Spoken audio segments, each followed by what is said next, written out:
O dono da rede social X, Elon Musk, chamou nesta segunda-feira o ministro Alexandre de Moraes do STF para um debate aberto. O empresário quer falar sobre as determinações que suspenderam contas de integrantes do Congresso e de jornalistas na plataforma. Abre aspas. Este é o cerne do problema. O que você diz, Alexandre? Vamos debater isso abertamente. Fecha aspas. Disse o bilionário ao compartilhar um áudio em que ele revela que a plataforma recebia ordens emitidas por Alexandre de Moraes para suspender contas de parlamentares e jornalistas brasileiros e obrigando o X a mentir, abre aspas. Continuávamos recebendo essas exigências do juiz Alexandre para suspender as contas dos membros titulares do parlamento e dos principais jornalistas. Não podíamos dizer-lhes que isso era mando de Alexandre, tínhamos que fingir que era devido às nossas regras e essa foi a gota d'água e dissemos não, fecha aspas, afirmou Elon Musk. O presidente da Câmara dos Deputados, Arthur Lira, não deve pautar o PL das fake news nesta semana como pretende o relator Orlando Silva do Partido Comunista do Brasil. Lira quer resolver a questão da prisão de Chiquinho Brazão e nem sequer conversou sobre o assunto com o relator da proposta Orlando Silva, tampouco convidou para participar da reunião de líderes nesta terça-feira. Gustavo Gayer, Bia Kicis e Eduardo Bolsonaro embarcaram nesta segunda-feira rumo ao Parlamento Europeu para denunciar a censura no Brasil. Já o presidente do Congresso Nacional, senador Rodrigo Pacheco, afirmou nesta segunda-feira que a aprovação do projeto de lei 2630/2020, conhecido como PL da censura ou das fake news, é, abre aspas, inevitável e fundamental. We kept getting these demands from this Judge Alexander. That's his name on Twitter, at Alexander. And there would be to suspend accounts immediately. We were given typically 2 hours to suspend an account or face massive fines. And the final straw is we were being given demands to suspend sitting members of the parliament and major journalists. And moreover, we could not tell them that this was at the behest of Alexander Morales. We had to pretend that it was due to our rules of service. And that was the final straw, and we said no. Olá pessoal, estou aqui com Gustavo Gayer e Eduardo Bolsonaro. Estamos indo ao Parlamento Europeu.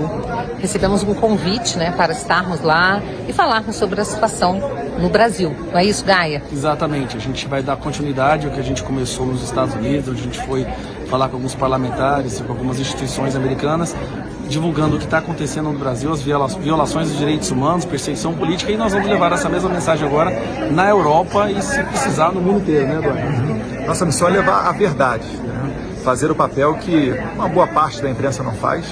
E além de Bruxelas, também estaremos fazendo conexões em Haia, na Holanda, prestando homenagem aqui ao Rui Barbosa, a Águia de Haia. Então acompanhe pelas redes sociais que tem novidade por aí. É isso, pessoal. Vamos em frente, desistir não é uma opção, tamo junto. Eu acho que o Senado Federal aprovou Olha esse cara vai falar. 2020 um projeto de lei de regulação das plataformas digitais. Eu considero isso fundamental. Não é fundamental, censura, Pacheco, não é limitação à que é isso? liberdade de expressão. São regras para o uso dessas plataformas digitais, para que não haja captura de mentes de forma indiscriminada que possa manipular desinformações, disseminar ódio, disseminar violência, disseminar ataques a instituições. Há um papel cívico que deve ser exercido pelas plataformas digitais de não permitir que esse ambiente seja um ambiente vale tudo, para que haja adesão de pessoas e com isso se gere mais lucro para essas plataformas digitais.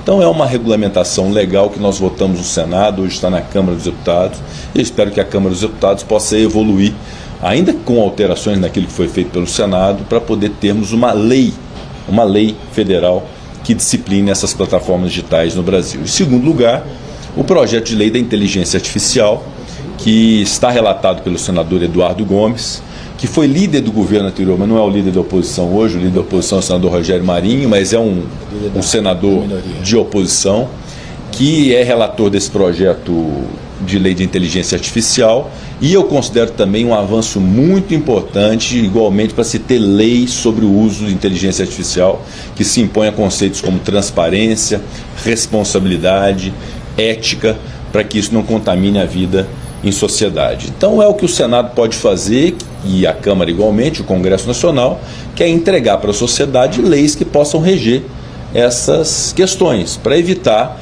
que caiba ao Poder Judiciário fazê-lo diante de acontecimentos que encerram ilegalidades, que encerram algum tipo de ilicitude, que ofende direito alheio. Obviamente que o Judiciário acaba decidindo na ausência de lei.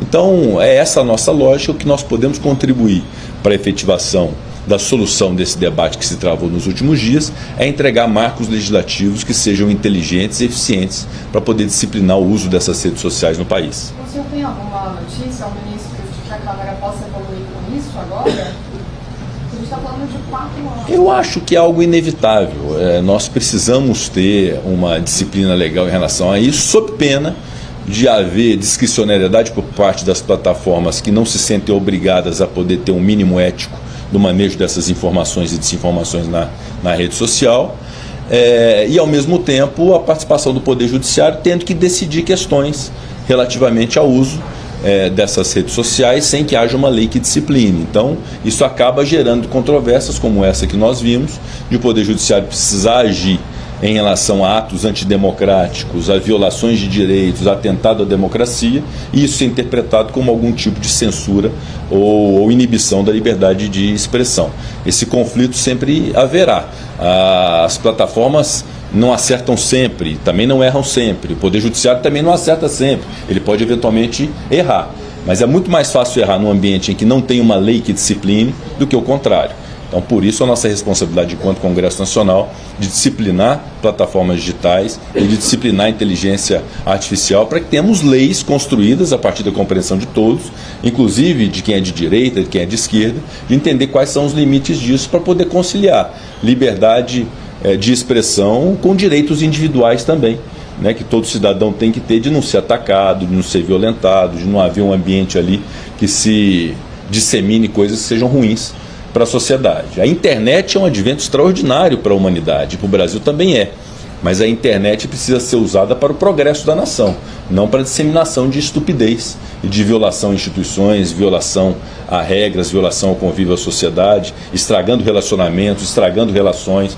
Então não é essa a razão de ser de redes sociais. No final das contas, nossas crianças, nossos jovens, nossos idosos estão à mercê de um campo completamente sem lei, que permite um vale-tudo para poder ter mais adesão, e com mais adesão, no final das contas, tudo se resume a lucro, a busca por dinheiro nessa história.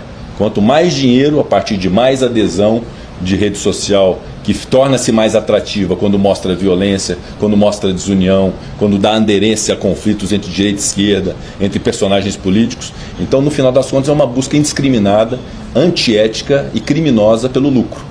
E isso, obviamente, tem que ser contido por lei, e esse é o nosso papel enquanto Congresso Nacional. Obrigado. Obrigado.